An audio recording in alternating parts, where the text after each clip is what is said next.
Anda mungkin pernah lihat ya, buku dengan sampul oranye yang mencolok banget itu.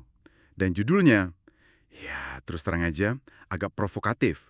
Sebuah seni untuk bersikap bodoh amat. Judul aslinya malah lebih belak-belakan lagi. The Subtle Art of Not Giving a F. Penulisnya Mark Manson. Ini kan awalnya blogger ya. Terus jadi penulis bestseller global. Lahir 1984, lulusan Boston University. Dia tuh dikenal banget sama gaya pengembangan dirinya yang unik. Kadang dibilang anti-self-help gitu. Nah, hari ini kita nggak cuma mau baca sinopsisnya aja nih. Kita udah kumpulin rangkuman dari, macam-macam sumber. Ada ulasan buku dari Ruang Guru, James Clear, terus ada ringkasan dari Manson sendiri di YouTube, sampai ke perdebatan sama kritik pedas dari forum kayak Reddit gitu.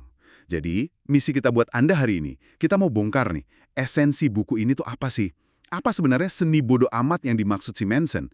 Apa ini cuma judul bombastis doang? Atau ada isinya gitu? Dan kenapa ya buku ini bisa populer banget, tapi sekaligus bikin banyak orang agak, gimana ya, mengerutkan dahi gitu? Kita bakal saring mana yang paling penting buat Anda tahu. Oke, mari kita bongkar ini. Langsung aja ya.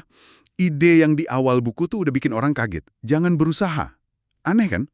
Buat buku motivasi kok gitu? Iya loh, biasanya kan kita disuruh hustle, pokoknya harus positif terus. Nah, ini dia malah nantang itu. Betul. Dia pakai contoh Charles Bukowski, penulis puisi, novel yang hidupnya, ya ampun, jujur aja kacau banget.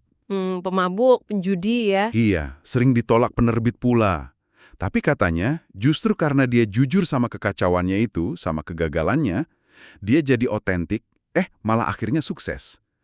Tapi, sebentar deh, ini apa nggak kesannya malah meromantisasi perilaku yang destruktif ya? Nah, itu dia. Apa kejujuran itu jadi semacam pembenaran gitu buat nggak bertanggung jawab? Pertanyaan bagus itu, dan ini langsung nyambung ke konsep inti yang sebenarnya dia pinjam dari filsuf Alan Watts, hukum mundur atau backwards law. Hukum mundur.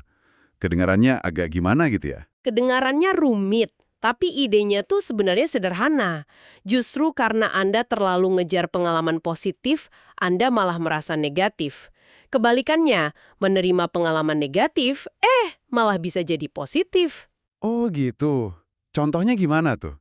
Contoh klasiknya gini, makin Anda terobsesi pengen kaya, makin Anda merasa miskin, merasa kurang terus. Atau makin Anda putus asa nyari kebahagiaan, malah makin merasa kesepian. Masuk akal juga sih. Nah, si Bukowski ini, dalam pandangan Manson, dia tuh nggak berusaha jadi hebat. Dia nerima dirinya apa adanya, termasuk sisi gelapnya itu. Dan justru itu yang bikin dia menarik. Tapi ini penting banget digarisbawahi ya, ini bukan berarti jadi cuek atau apatis sama sekali. Bodoh amat versi Manson itu bukan berarti nggak peduli sama apapun. Terus apa dong? Ini lebih ke nyaman saat menjadi berbeda. Itu seni #1 kalau ngutip ringkasan Ruang Guru atau Manson sendiri. Intinya gini, kita tuh punya jatah peduli yang terbatas. Jatah peduli. Maksudnya? Energi kita, waktu kita, perhatian kita, itu kan nggak cukup buat mikirin semua hal. Nah, jadi seni ini tuh soal memilih secara sadar, apa sih yang benar-benar layak buat kita peduliin, mana pertempuran yang mau kita ambil.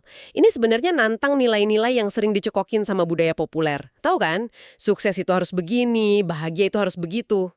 Oke. Jadi bukan jadi apatis ya, tapi lebih ke memilih fokus kita mau peduli sama apa. Nah, ini nyambung nih ke pandangan dia soal kebahagiaan. Katanya, bahagia itu bukan kondisi tanpa masalah, tapi justru datangnya dari proses memecahkan masalah. Bener gitu? Tepat sekali. Manson bilang, masalah itu ya nggak bakal pernah hilang. Hidup itu sendiri ya isinya rangkaian masalah. Selesai satu, muncul lagi yang lain. Mungkin malah konsekuensi dari solusi yang sebelumnya. Masalahnya itu cuma naik level atau ganti jenis aja. Dan ini sejalan banget sama konsep psikologi namanya hedonic treadmill. Hedonic treadmill.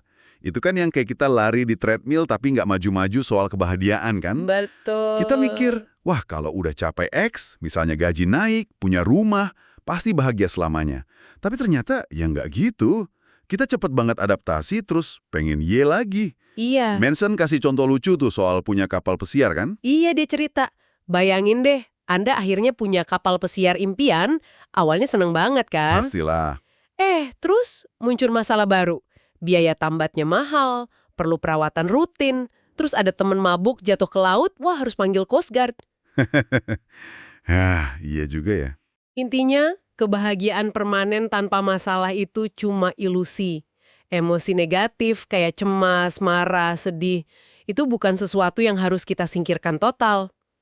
Oh, kenapa gitu?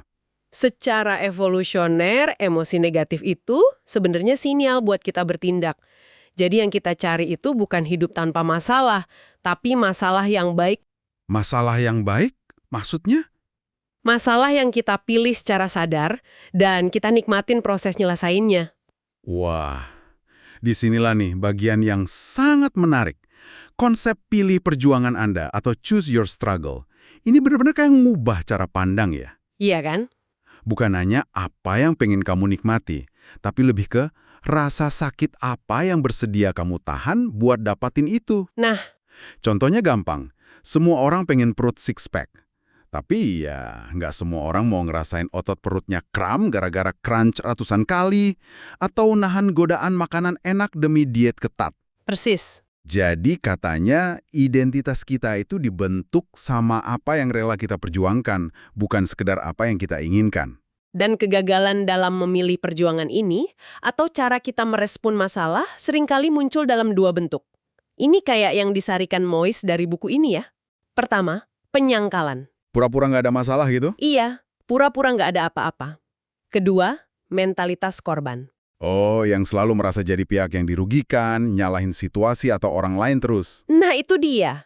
Dan dua-duanya ini sama-sama nggak efektif buat kita bertumbuh. Oke. Nah, kalau kita harus milih nih, apa yang dipedulikan karena jatah peduli kita terbatas tadi, gimana cara milihnya? Apalagi zaman sekarang ya, rasanya semua hal minta perhatian kita. Notif HP bunyi terus, iklan di mana-mana, berita, tuntutan sosial. Pusing juga kan? Nah ini dia inti dari bukunya, soal nilai atau values. Manson tuh nyorotin banget gimana budaya konsumerisme sama media sosial itu secara konstan ngebombardir kita. Dengan apa tuh? Ya, dengan nilai-nilai yang superficial. Punya